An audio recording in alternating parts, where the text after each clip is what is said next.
What's up, everybody? Should Deni be allowed to play in Israel? Is it a matter of pride versus professionalism? And how long should this rebuild be? Next on Locked On Wizards. You are Locked On Wizards, your daily Washington Wizards podcast. Part of the Locked On Podcast Network. Your team every day.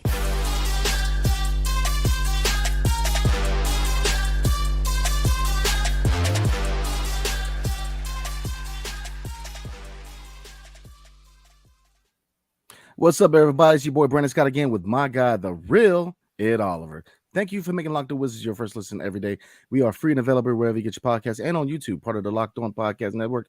Your team every single day. So, Deni Avdija is back home working on his shot, and he wants to play for Team Israel, but General Manager Will Dawkins said he does not recommend it. He had a minor injury.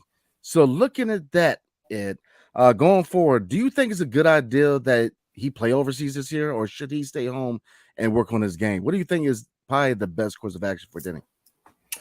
Yeah, this is a tough one because I get it. You know, players want to play for the country. They have pride, and some countries they're really looking forward to you competing and showing that pride for your country.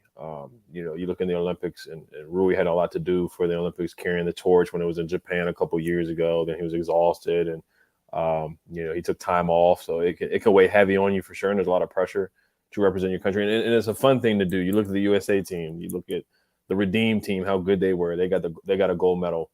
You look at the USA team just won, and a couple of years ago they got a gold medal again. And then you see when some players don't show up, and you kind of send the B team in there, they got bronze when it was like the team with Tim Duncan, Allen Iverson. Those are great players, but the point is that you do want to see your best players compete for your country. But on the flip side is Will Dawkins and their camp, or Michael Winger, Travis Schlenk. There was a report that came out from Sports Rabbi. They said that they prefer that he be with the team this year. And we saw last year Deni play with FIBA. He had a groin injury. He played through that injury. He made the injury worse. Now, he still did start day one for the Wizards last season, but was he fully healthy? Did that provide a setback for him getting ready and being fully ready for the regular season? And if he plays again, if he really is injured, because the Wizards sent an assistant coach, they sent assistant coach, not an assistant coach, but they sent an assistant athletic trainer to Israel to check on Deni. So they most likely they feel like this is a concern, because they wouldn't send somebody up there if they thought it was nothing. Now, is it an ACL or an Achilles, knock on wood? I doubt it. I heard it was a hip injury. I'm not 100% on that, so I'm not going to 100% say that, but that's what I've heard. So how severe is the injury? If he plays through it, can it get worse? Obviously, yes, it can get worse if he plays through it. I love seeing Deni playing FIBA because you get to see he plays differently. He plays like a point forward. He has the ball in his hands all the time. You get to see what a lot of our Israel viewers say about him and what they want him to be. You actually get to see it there way more times than what you see it over here. But to answer the question, if the staff, if they ask you to not play and they want you to stay here and work out, and this is a contract year, they hold the cards. I love Chase Young once again. I brought him up a couple episodes ago. Ron Rivera wanted Chase Young to be at OTAs and practice. He thinks they're important. Chase Young didn't show up. Didn't have a great season. Now they didn't pick up his fifth-year option. Guess what? Deni has a contract year. They still have an opportunity to extend him. They could give him an extension if they really, really like what they saw from the last 3 years. So if I were him, I'd probably do what this staff wants me to do so I can get paid, make more money for myself and my family, and set up my longer career rather than risking injury. But if he does want to play, I get it. I understand it because I get pride for your country. So I understand both sides. I know I gave a long-winded answer, but it's up to him. Last year we saw a setback with it, so it's tough if you want to risk it. But these guys did not draft you. Winger didn't draft you. Dawkins, Schlenk, they did not draft you. This is not Tommy Shepard anymore, so they're not going to give him any handouts. So you're trying to audition for these guys. So if I were him, I probably would just do what the coaching staff is, or what the general manager in the front office is asking me to do at this point. Yeah, let me start by saying, man, national pride is very important, especially when you're a foreign player playing in the NBA, man. When you can go back home, represent your country, I get it. Look, I come from a military family. I'm a military vet myself. Pride of the country is very important. I get that. Saying, especially for Israel, is a country where it's big in military service. I get that. But let me say this, man. I think there needs to be changes. I say this that, yeah, you want to see your best players compete for your country. On the flip side, this is a business. The National Basketball Association is a business where people pay millions of dollars to watch these guys play. I think that he's got to look at it from a professional standpoint, man. You got a contract. Hypothetically, he goes over and gets hurt long term. There's effects to watching the Wizards. Same thing when we have Danilo Gallinari on the team. There's a reason why his ACL got hurt. He got hurt in FIBA last year. He had a whole season out of his career because of injury that was suffered in FIBA. So, look, I agree. I get national pride, man. I totally get that. But I think that why not use FIBA? Why not use the Olympics as a showcase for up and coming talent within your country? Give exposure to young guys who, especially overseas. Give that exposure to other Israeli players. Let's create pipelines as far as international players, man. Use it as exposure.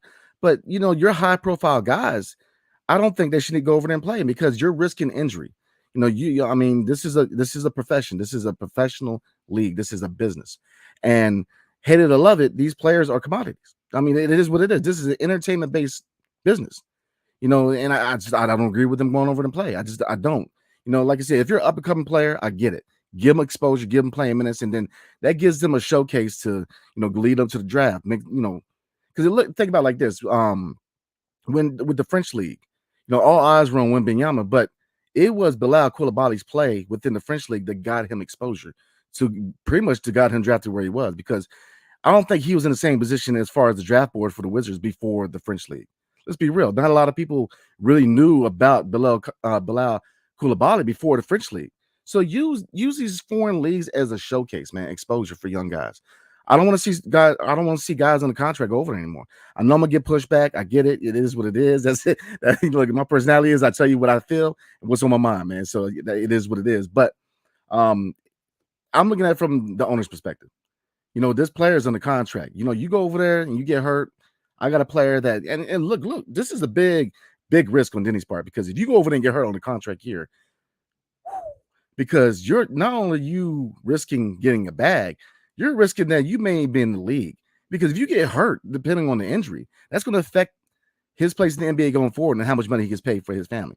So, look, man, to me personally, you've got to listen to the people signing your checks straight up. If Will Dawkins is saying, hey, maybe you need to stay back, work on your game, stateside, and go from there, I'm going to listen to this guy, man, because, again, this guy is potentially going to sign my checks.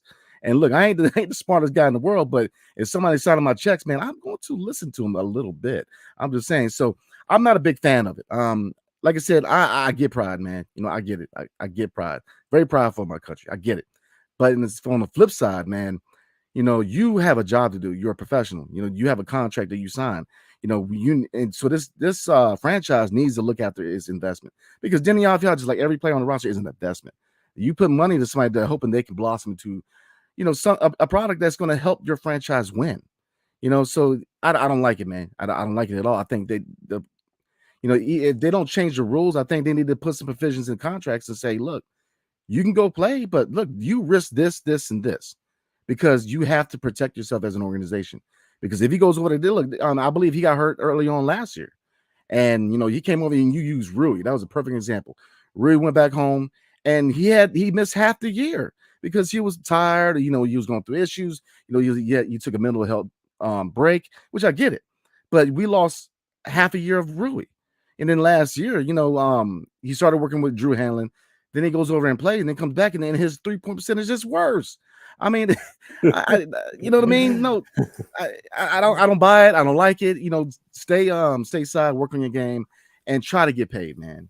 Do what's best for your family in the long run because national pride is one thing, but look, pride don't pay.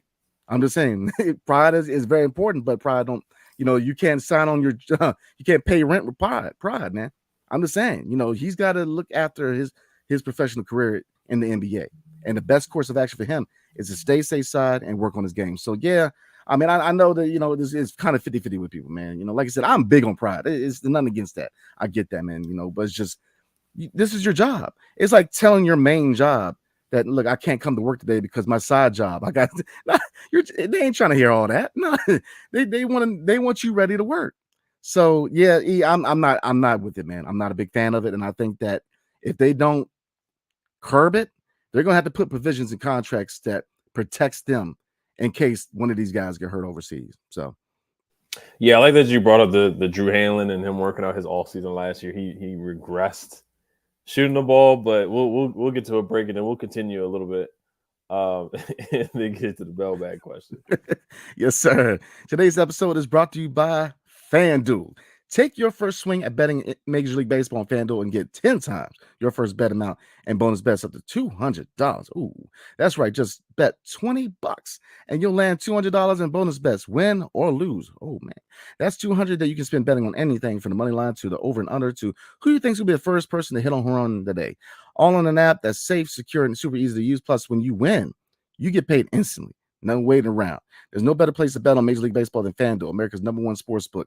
So sign up today and visit FanDuel.com/lockedon to get up to $200 and bonus bets. That's FanDuel.com/lockedon.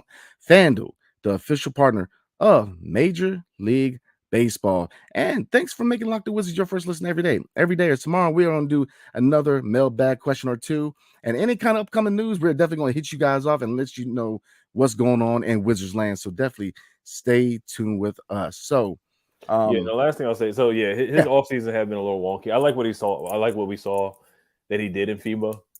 But it's different because he's not going to have the ball in his hands as much with the Wizards as much as he did in FIBA. The 3-point shot did get worse. Now, if they have a plan for him, they just got a new developmental staff. So do they want him working out with David Vanderpool and Brian Keefe and some of the other guys that are developing young players? Do they just want him to stay there? Is that their plan for him this offseason to work on that shot so it can go up from 29% at least to a respectable like 33, 34? I think if he can at least improve to that, then he can definitely get a second contract. If not with the Wizards, then a bigger contract than the mid-level exception, or even lower than that. Lower than, more than just $12 million or $10 million. Something. That's kind of the range I see him in, like 9. I could see 8. I could see anywhere between 8, 9, 10, 11, 12. And if he has a good season, then maybe what Isaiah Stewart got, which was like 4-year, $64 million contract. So I could possibly something like Rui just got 17 mil. Don't see him getting that. I see him getting around maybe 15 at the most. But risking injury is one. Working on the shot is another one. Getting with a shot guru, even though Drew Hanlon is supposed to be a shot guru, but Bradley Beal's percentage went down, and Deni's percentage went down somehow after working out with Drew Hanlon. Even though I still respect Drew Hanlon as a trainer for sure, in his resume. But and you look at other teams. You look at the FIBA team this year, who's going out there like for the USA team.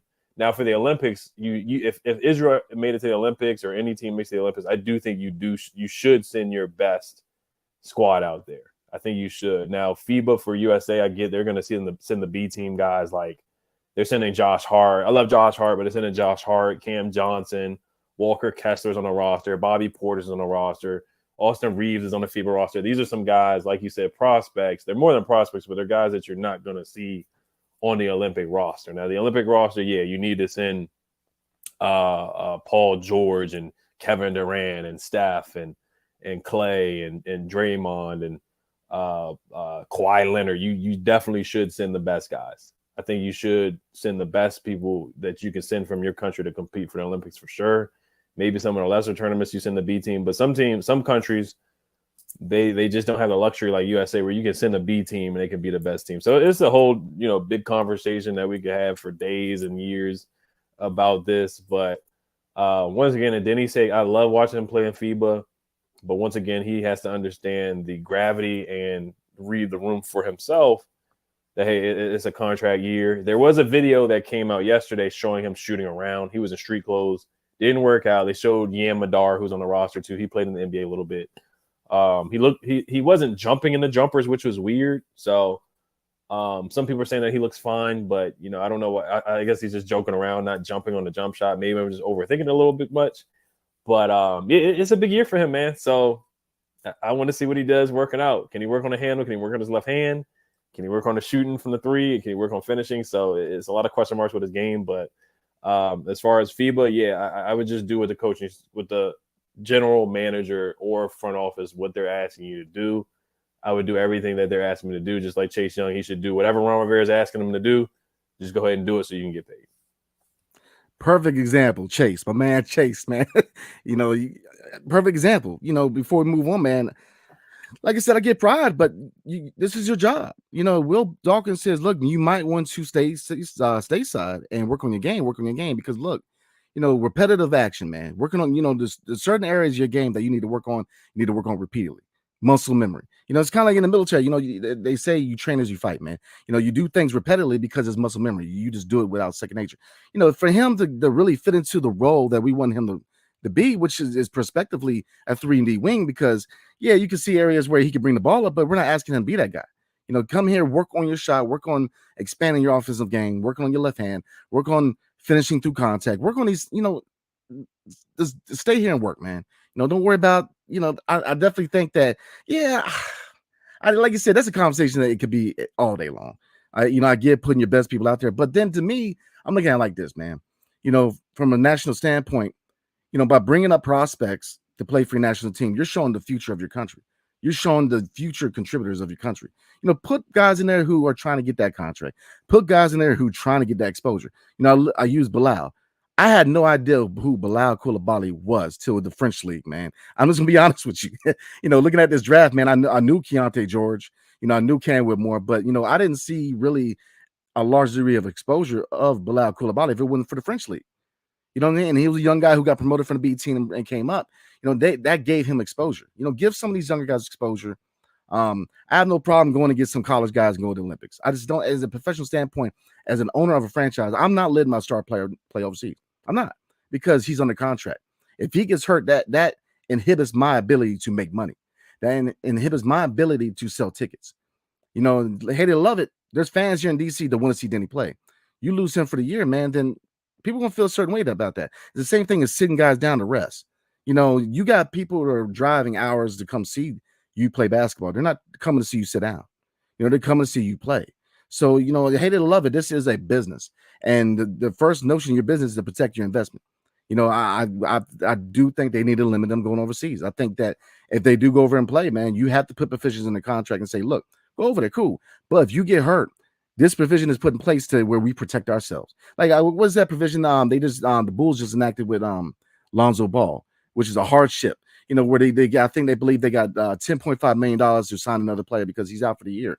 I think the provision needs to be put in there that matches their potential salary. It says, look, if he's hurt, then we have this provision that we have $15 million to go out here and find another guy to replace Deni. So that's where I'm at, man. I get pride, but this is a business, and we have to treat it as a business. And if they want to go over there and they get hurt, man, then that's a risk that they're going to have to take. But I'm not willing to let that risk happen, man. I'm just not. That's just me. Yeah, and Jokic, he did play in FIBA, the same tournament that Deni played in last year. He ended up winning the championship, the finals. So it can go both ways. It's a risk. It's a risk, and some people take it. It works out. Some people, like Gallo, took the risk. It didn't work out. So we'll see. But how long will the rebuild be? What was the question, Brandon, from the mailbag? Oh, let's jump right into it, man. We've been talking about Deni. This is actually a mailbag question from Ben, Austin's friend / WN8QU. That is a mouthful. He asks, how long do you think this rebuild could last? Do you see us being at least playoff contenders by 2026? What do you think, E? And then, the reports, this is the last thing I'll say too, because the head coach said that Deni was injured and the Wizards were concerned enough. So that's the report from Sports Wrap Out, but I'll end it there. How long can the rebuild be? It's going to be a little bit longer than what we want, because we didn't get a haul of first-round picks. You see what the Jazz got for Rudy Gobert, what they got for Donovan Mitchell. So they got a good haul starting their rebuild. I'm trying to think of some other teams that started a rebuild recently. The Rockets, they got a trade for James Harden. I got to look at that trade too. The Sixers, they trusted the process for a long time. That took, 3 or 4 years? So typically it takes about 3 or 4 years. You look at the Hawks, when they made their trades, they traded Paul Millsap, they traded R. Horford. That's when Schlenk came in, and they made a bunch of moves. Kyle Korver was on the roster. They traded him. Jeff Teague was on the roster. They traded him. They had a good roster. And they made it to the Eastern Conference Finals. They drafted Trae Young, and they took him, and it took some time. They were awful. They went 24-58 in 2018, 29-53 in 2019, 20-47 in 2020, and then in 2021 they went 41-31, and they went to the Eastern Conference Finals where they did beat the trust the process Sixers, which is ironic and pretty funny that their rebuild they got further than what the Sixers did after the Sixers tanked so much and got all those picks. But yeah, I can see 3 or 4 years. That's just an example where they're bad for about 2 to 3 years. And then you look at the Rockets too, who have rebuilt. They got Jabari Smith, Jalen Green. Now they drafted Cam Whitmore, Sengun. This is the third year they're rebuilt. Now they're starting to get guys with big contracts, where before they just had a bunch of young guys, kind of like young guys leading each other. They did have John Wall. They bought him out eventually. They traded James Harden. They traded Russell Westbrook. They brought in all those guys, a bunch of young guys. Now they're trying to win. They signed Fred VanVleet. They signed Dylan Brooks. So this is what, year 3 or year 4. So it typically, looking around, it's taken 3 or 4 years. And you look at OKC, they traded Russ. They traded Paul George. This is what, year 3 or year 4. It looks like they're ready to compete with Shea. They looked good last year. So I would say around 3 to 4. Now they got Chet Holmgren, Lou Dort, Jalen Williams. So typically it takes about 3 to 4 years. I think it's going to be a challenging year. I see around 20 to 30 wins. I don't really see the plan for this team right now. And then next year they're going to probably have a high draft pick again. And then I think that third year is where, you see what happens with the picks that Will Dawkins made and Schlenk and Winger, evaluate from there. And then maybe you take a big swing for a trade for a star player, or you have the cap space where you can try to sign guys, kind of like what the Rockets did with VanVleet. Now, hopefully I like VanVleet and Dylan Brooks. They don't look like a playoff team or a legitimate playoff contender. I think they can make the playoffs, but hopefully we are able to sign better talent than what the Rockets did. And I like what the Rockets did. I do like some of the guys that they brought in, but that's what I would say, 3 to 4 years. You got to see what happens with Jordan Poole. Can he take a leap like Shea did? What if Jordan Poole has a James Harden kind of leap? Then yes, I think the rebuild the competing can definitely go faster than what it did, because the Rockets, once they got James Harden, he just took it to another level. So maybe that could happen with Jordan Poole. Yeah, I'm going to say this, man. I think this could be a definitely playoff team by year 3. And I'm going to tell you why. The cupboards aren't bare. You have a lot of talent. Starting at the top, you have Jordan Poole, who I think is a star. I think that he's going to evolve into a superstar. I think that he's got that potential. He's already shown leadership. If he works in efficiency, if he kind of works on those kinks of being a little too wild and a little too free with his shot, if he gets coached up, he's a star in this league. Kyle Kuzma is that leadership that is desperately needed for a young team. He's proven to be a leader. If you look at his roster, it's not bare. Bilal Coulibaly, man, if he works on his game and takes that leap within the next 2 years, man, he's going to be a star. Johnny Davis, obviously on the defensive end, he's solid. Offensively, he's not entire trash, but he's got to work on efficiency, and he's definitely got to work on, getting that first step faster, man. But it's not bare. I think there's 3 main areas that we need to show up within the next 3 years to be a playoff team. One, we've got to find a starting center. Right now, we're evaluating young talent, Daniel Gafford, he can do, but let's be real. As much as I love my man Gaff, he's not a starter. He's a guy that he's probably going to be a backup center. And that's all good, because he showed he can start. If injuries happen, he's a guy who's capable of coming in and getting starting minutes. But as far as the center of the future for a franchise, he's just not that guy. So I definitely think center, whether, you look at centers, you got Bradshaw next year in the draft. Is obviously a forward heavy draft, but there's options. So you go to the draft, develop a guy, maybe you go out and get an Ayton. There's a couple names out there on the trade market, but center is a position we got to show up if we really want to be a playoff contender in 3 years. Small forward, what are we doing a small forward? Deni, we were just talking about Deni. If he takes that step at small forward, do we pay him? Do we give him that bag? Who's that? Because look, Bilal, he has impressed me, but I'm not gonna lie to you, I still think we should have got Cam Whitmore. I mean, if you look at Cam Whitmore, man, he got the MVP in Summer League. He's lighting up, but coulda, shoulda, woulda, whatever. But small forward is something we have to address, whether it's through Deni being that guy long term, or through the draft, or we have to solidify the wing, man, and get a true 3-and-D wing. And point guard, figure out what point guard is Jordan Poole going to be the guy of the future? Is Tyus that guy? Do we go into the draft and get a DJ Wagner? Do we get Collier from USC? There's moves that need to be made. But if we stroke those 3 areas, I think we'll be all right. I think we're contented because Jordan Poole, he shows he's that guy. I know him and Draymond, it continues to be an issue for some reason. We're not even going to get into that in this episode, by next episode, but, it continues to be an issue. But, if you look at Stephen Curry, he had high marks and said a lot of good things about Jordan Poole. Same thing with Klay Thompson. He's a young guy. He was hungry. They've had a little attitude here and there, but that's expected from a young guy. But, he's had high marks, especially leadership. A lot of people are saying that he is a diamond in the rough when it comes to leadership. So I think he's a solid pickup, and he's definitely somebody who I'm not going to say we can completely build around Jordan Poole, but he should definitely be part of the foundation we want to build up. So, I think we definitely could be a playoff team because I think this could be a competitive rebuild because, this team's not going to be completely trash. Now, we're not going to be lightning, and, we're not going to be trying to get a playoff spot. Let's be real. It's all about evaluation. But Kyle Kuzma and Jordan Poole, if they could find efficiency and really implement ball movement with this team, man, you could be very surprised with how good this team can be within the next couple of years, man. So again, I see a lot of potential with this roster. Now, obviously, we already talked about Deni. There's a lot of decisions that need to be made. What's long-term view as far as where Denny's place is in his organization? Kyle Kispert, what is his long-term, place here in his organization? Because again, he wasn't drafted by this current group.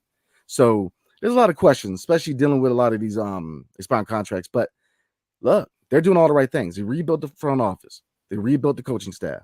They knocked out Bill and KP's contracts off the books. They're putting everything in place for this to be a competitive team in 3 years. So I'm with it. I think they are definitely a playoff team in 3 years now. Yeah, I think it's a 3-year window. I would say a 3-year window. But yeah, as far as getting Cam Whitmore, that's a whole different conversation. I don't want to base too much off Summer League, but I thought I think a lot of teams are going to regret passing up on him. I think him dropping the 20th is just disrespectful. I think a lot of teams overthought it about the injury and the interviews. I mean, the guy can play. He's just his body is just he's just a grown man. He is a grown man. He looks like he could play linebacker or tight end, and he can jump out the gym. So that's the thing with Cam Whitmore. He had a good summer league. I thought Bilal had a good summer league. Of course, not an MVP level summer league like Cam Whitmore did. But like I said, I'm not going to base everything off the summer league. We'll see what happens with those two. I think their careers are definitely going to be kind of hand in hand because they were drafted in the same year, and a lot of teams had an opportunity to draft Cam Whitmore. But yeah, it depends on the draft picks too. It depends on Bilal, how much he develops. They already know it's going to be a process. He's a project. It's going to take a little time. I think his defense is definitely more along than what his offense is. The ball handling, the shooting, 18% from 3 in the summer league is pretty bad. But he wasn't, we didn't draft him to be a shooter. We drafted him to be a guy that can get to the basket and get to the rim and finish in transition. So just how long is it going to take the ball handling to come along? How long is it going to take him to grow into his body? He's still growing. So there's a lot of upside with Bilal for sure. But I see about 3 years, 3 to 4 years. That's typically how long it takes because you got to get some draft picks in, you got to evaluate your guys, you got to create a culture, you got to create an identity. It just doesn't happen overnight. And you've seen that with many teams, the Hawks, how they became good with Trae Young. The Kings have been bad forever, but they finally got their roster going with De'Aaron Fox. You look how long it took for them to get going with De'Aaron Fox. They made a trade, they got Sabonis. Now they look like they're going to be a perennial playoff team for years to come. So can they find that guy that they can build around? Can Jordan Poole, could it be that guy? I think there's potential with that, and I think somebody asked that too. So we're gonna talk about that on the next episode. So that was a good question. Yeah, absolutely, outstanding question. So yeah, I mean, before we roll, man, I think that they have a lot of good pieces on the squad. Just again, like you said, development. Does Bilal Coulibaly take that step offensively? Does Johnny Davis find that efficiency and be that consistency as far as his offensive game? Does Kispert take that step? Deni, does he take that step? There's a lot of what ifs, but I think that there is definitely light at the end of the tunnel for the Washington Wizards, man. So yeah, I think 3 years we are going to be a playoff team. So you heard it here first, man. Understand? You heard it here first. 3 years. So we're gonna go ahead and roll. We definitely appreciate everybody. Definitely keep sending us your best questions, man, because it is the off season. It is the dog days of the off season, man. So definitely we're gonna be answering a lot of questions about the season coming up, lineups, fits, there's still moves to be made. So definitely tune in. So thank you for making Locked On Wizards your first listen every single day. Every day is tomorrow. We're going to answer another mailbag question. And if any significant news pops up on the horizon, we're definitely going to chop it up with you guys. And on the football front, Tomorrow is the 20th. So that is the day where the Commanders are officially under new management. So thank God for that. So we can definitely gonna celebrate that tomorrow. So definitely appreciate y'all. So hail to the Wizards and peace. Appreciate y'all. See y'all later.